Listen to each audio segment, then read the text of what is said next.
اعوذ باللہ من الشیطان الرجیم، بسم اللہ الرحمن الرحیم۔ ابرہہ یمن کا حکمران تھا۔ اس نے یمن میں ایک عالیشان کلیسا تعمیر کر کے یمن کے لوگوں میں یہ اعلان کر دیا کہ آئندہ کوئی شخص حج کے لیے مکہ مکرمہ نہ جائے اور اسی کلیسا کو بیت اللہ سمجھے۔ اس اعلان سے عرب کے لوگوں میں غم و غصے کی لہر دوڑ گئی۔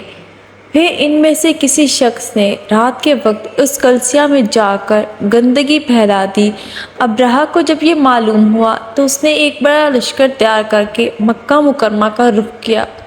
راستے میں عرب کے کئی قبیلوں نے اسے روکنے کی کوشش کی، لیکن ابرہہ کے لشکر کے ہاتھوں انہیں شکست ہوئی۔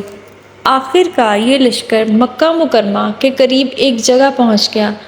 اگلی صبح جب اس نے بیت اللہ کی طرف بڑھنا چاہا تو اس کے ہاتھی نے آگے بڑھنے سے انکار کر دیا۔ اسی وقت اس کی طرف سے عجیب و غریب قسم کے پرندوں کا ایک غول آیا اور لشکر پر چھا گیا۔ ہر پرندے کی چونچ میں 3 کنکر تھے جو انہوں نے لشکر کے لوگوں پر برسانے شروع کر دیے۔ ان کنکروں نے لشکر کے لوگوں کے جسموں کو چیر کر رکھ دیا۔ یہ عذاب دیکھ کر سارے ہاتھی بھاگ کھڑے ہوئے۔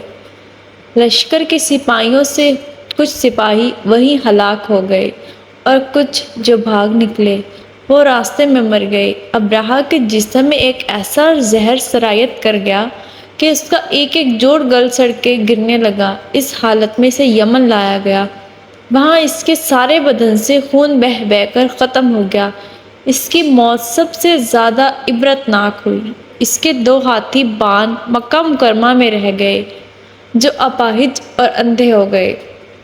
اس طرح اللہ پاک نے اپنے گھر کی حفاظت فرمائی اور طاقت پر غرور کرنے والوں کو سزا کا مزہ چکھایا۔ قرآن پاک کی سورہ فیل میں اللہ پاک نے اس واقعہ کو یوں بیان کیا، فرمایا، کیا تو نے نہ دیکھا کہ تیرے رب نے ہاتھی والوں کے ساتھ کیا کیا؟ کیا ان کے مکر کو بیکار نہیں کر دیا اور ان پر پرندوں کے جھنڈ کے جھنڈ بھیج دیے جو انہیں مٹی اور پتھر کی کنکریاں مار رہے تھے، پس انہیں کھائے ہوئے بھوسے کی طرح کر دیا۔ امید کرتی ہوں آپ کو آج کی ویڈیو پسند آئی ہوگی۔ اگر آپ کو آج کی ویڈیو پسند آئی ہے تو آپ پلیز اسے لائک کیجیے گا۔ ملتے ہیں اگلی ویڈیو میں، تب تک کے لیے اللہ حافظ۔